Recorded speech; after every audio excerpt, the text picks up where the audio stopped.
The moment you see those flashing red and blue lights in your rearview mirror, something changes inside you.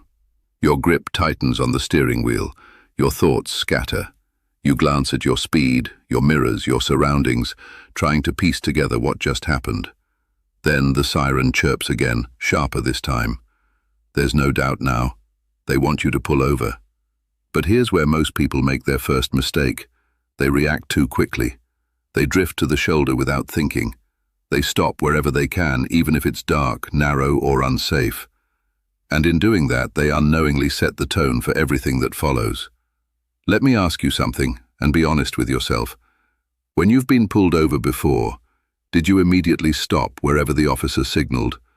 Or did you take a moment to think about where and how you were stopping? Drop your answer in the comments, because what you did in that moment matters more than most people realize. And there's something about that decision that I'm going to break down later that could completely change how you handle your next stop. Now let's talk about what's really happening in those first few seconds. When an officer signals you to pull over, they're not just looking to stop your car, they're watching you, closely. Your speed, your lane position, how quickly you respond, whether you hesitate, whether you signal, whether you appear confused or evasive, all of that is being mentally recorded before you even come to a stop. And here's something people don't like to hear. Hesitation can be misinterpreted. If you keep driving for too long without acknowledging the officer, even if your intention is to find a safe spot, that can raise suspicion. On the other hand, if you slam on your brakes and pull over immediately in a dangerous location, you might be putting yourself at risk physically, and you're also making the officer's job harder. So what's the balance? This is where experience and awareness come in. The law doesn't require you to stop instantly at the exact second the lights go on. What it requires is that you pull over safely and within a reasonable distance. That word, reasonable, is where most people get nervous because it's not clearly defined. And that's exactly why you need to understand how officers interpret your behavior. If you slow down, turn on your hazard lights, and continue driving for a short distance to a well-lit, safer area, you're signaling cooperation. You're saying, without words, I see you, and I'm complying, but I'm also thinking about safety. That matters. But if you keep driving at full speed, or you don't signal acknowledgement, or you appear to be looking for a way out, the officer may assume something else entirely. And assumptions during traffic stops can escalate situations quickly. Now here's the part most drivers never think about. Before you even come to a complete stop, you should already be preparing for the next phase. Where are your hands going to be? Where are your documents? Who is in the car with you? What are they doing? Because once that vehicle stops, the observation doesn't stop, it intensifies. Officers are trained to notice small things, movements inside the car, reaching under seats, passengers turning around, someone whispering, someone hiding something. Even if it's completely innocent, it can change the officer's mindset. Imagine this scenario.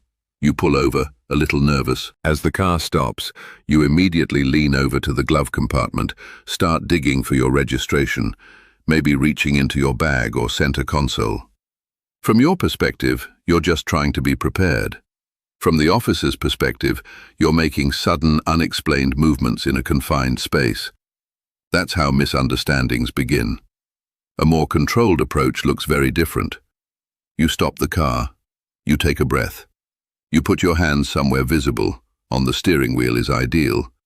You wait. Yes, you wait. You don't rush to grab anything until the officer is at your window and asks for it. That small pause can change the entire tone of the interaction.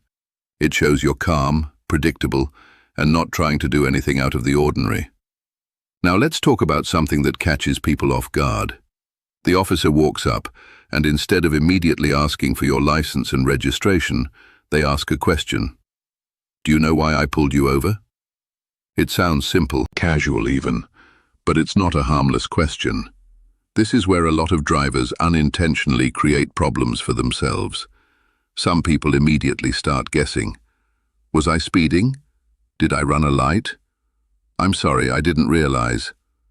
What they're doing in that moment is volunteering information, sometimes admitting to something the officer hasn't even confirmed yet.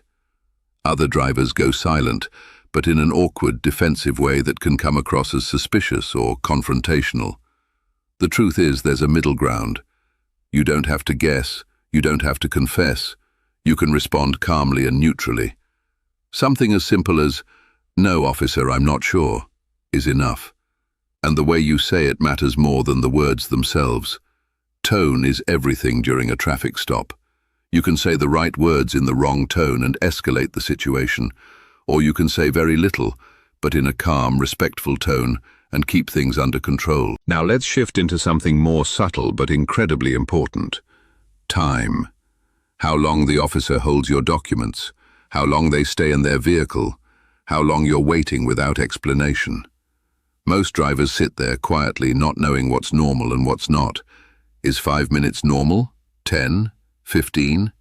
Here's the reality. Officers often run your license, check for warrants, verify registration, and sometimes run additional checks depending on the situation. That takes time. But if the stop starts dragging on without clear reason, especially after the original purpose seems resolved, that's where things can get legally questionable.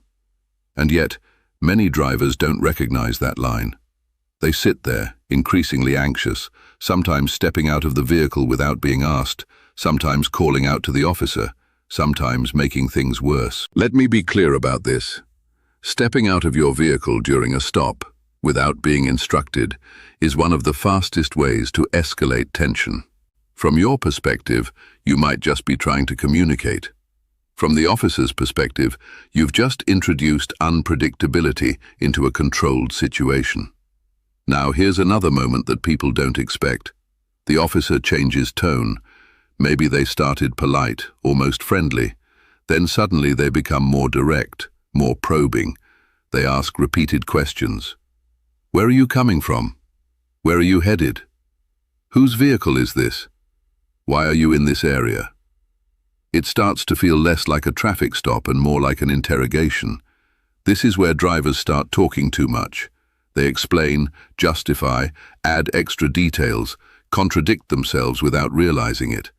And every additional sentence gives the officer more to analyze, more to question. You have to understand the mindset here. Officers are trained to detect inconsistencies. It's not personal, it's procedural. But if you're nervous, your story might shift slightly, your tone might change, your body language might give mixed signals. And suddenly, a simple stop becomes something more. Now let's talk about passengers, because this is where things get even more unpredictable. Passengers often think they're not part of the stop. That's a mistake. An officer may ask passengers for identification, may question them separately, may observe their behavior just as closely as the drivers. If a passenger becomes argumentative, dismissive, or overly talkative, it can affect the entire situation. And here's something that surprises a lot of people. Even silence, if done in a tense or confrontational way, can escalate things.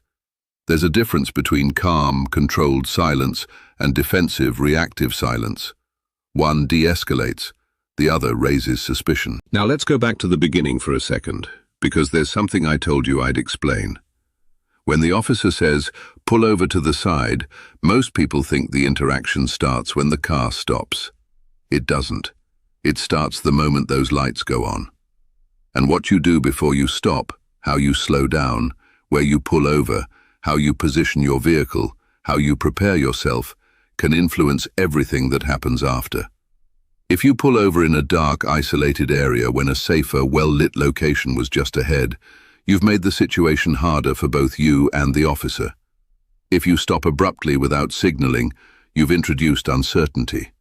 If you start moving around frantically before the officer even approaches, you've raised tension. But if you handle those first moments with awareness, slow down, signal acknowledgement, choose a safe location, keep your movements controlled, you're already setting a different tone. A better one. Now there's one more thing that doesn't get talked about enough. Your mindset. A lot of drivers go into a traffic stop with one of two extremes. Either they're overly submissive, saying too much, apologizing excessively, trying to talk their way out of it, or they're immediately defensive, guarded, almost combative. Neither approach works well consistently. What works is controlled, aware, and deliberate behavior. You're not there to argue. You're not there to confess. You're there to navigate the situation safely and intelligently. And that requires something most people don't practice: thinking under pressure. Because in that moment, with lights flashing behind you, adrenaline kicking in, and an authority figure approaching your window, your instincts will try to take over. Your job is to stay just a step ahead of those instincts, to pause before reacting, to listen carefully, to speak deliberately, and to remember that every small action, before you stop, during the stop, and even after, contributes to how that interaction unfolds. Most people don't realize how quickly a routine stop can change direction. Sometimes it's because of something obvious, but more often it's because of small, subtle decisions that seemed harmless at the time. And once things shift, it's very hard to bring them back. So the next time you see those lights behind you, don't just think about pulling over. Think about how you're pulling over, because that moment, right there, is where everything begins.